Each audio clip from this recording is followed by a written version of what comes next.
711 from chapter S7. In this case, you're given a diagram. There are 4 machines, A, B, C, and D, or 2 of them are at station 1. They are in parallel. The 3rd machine is at station 2, and the 4th machine is at station 3. Now, we're asked a series of questions.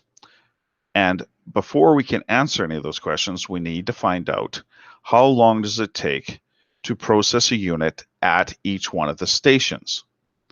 Now, station 1 can produce 20 units in an hour. Another way of putting that is 3 minutes per unit. And A can produce a unit and B can produce a unit, but it still takes 3 minutes to start through machine A or machine B and get to the completed portion and move on to station number 2. Station number 2 is 5 units per hour, which converts to be 12 minutes per unit. And station number 3 has 12 minutes per unit, so they can 12 units per hour, and they can produce 5 minutes to make 1 unit. Now, the process time for the system is the bottleneck time. The bottleneck is the slowest station. So it has the lowest output, or the other way of looking at it, it takes the most amount of time to complete. That is station 2, at an output of 5 units per hour, or a time per unit of 12 minutes per unit. You get the same answer in part B. What is the bottleneck station of this work cell? It's station 2. So A and B are very similar to each other. One is asking technically for the time, which is 12 minutes in A. The other is actually asking which station, which is station 2. In part C, what is the throughput time? The throughput time is how long does it take from when a unit arrives to it's completely done. It's gone through station 1, 2, and 3, and now it's a finished good. So in this particular case, it takes 3 minutes at station 1, 12 minutes at station 2, and 5 minutes at station 3 for a total of 20 minutes. As you can see in the notation, the parallel stations have no effect because it has to go all the way through A or all the way through machine B.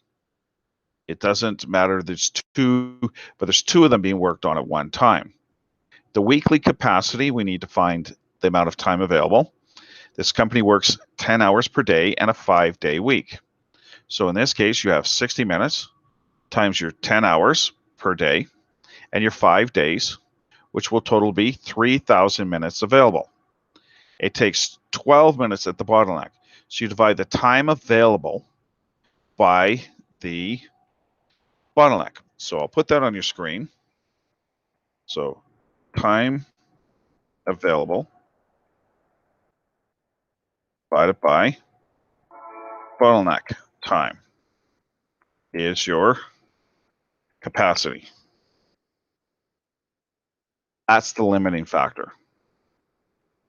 And so you have a total weekly capacity of 250 units. You cannot make more than that. If you try to make more than that, you can't do it. If you need to make more than 250 units in a week, what you need to do is add resources to the bottleneck. Adding resources to the non-bottlenecks will actually make things worse because the goods won't get finished, though you'll wind up with more work in process. So you need to find a way to speed up machine number 2 by buying, or station number 2. You need to run that machine longer than the others. Right now, all the machines are running the same. Is there a reason why you can't run it 12 hours a day?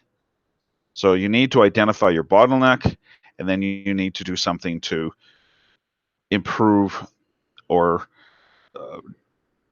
improve the throughput. And you do that by adding resources to the bottleneck. The resources could be time, they could be people, they could be buying a second machine, but that should be your last resort. Simply easier to maybe I'll have that machine run 12 hours a day. And you also do have to be careful, by the way, if you do that, if you add resources to the bottleneck, your bottleneck may move to another station. So just be careful with that. And all businesses have a bottleneck.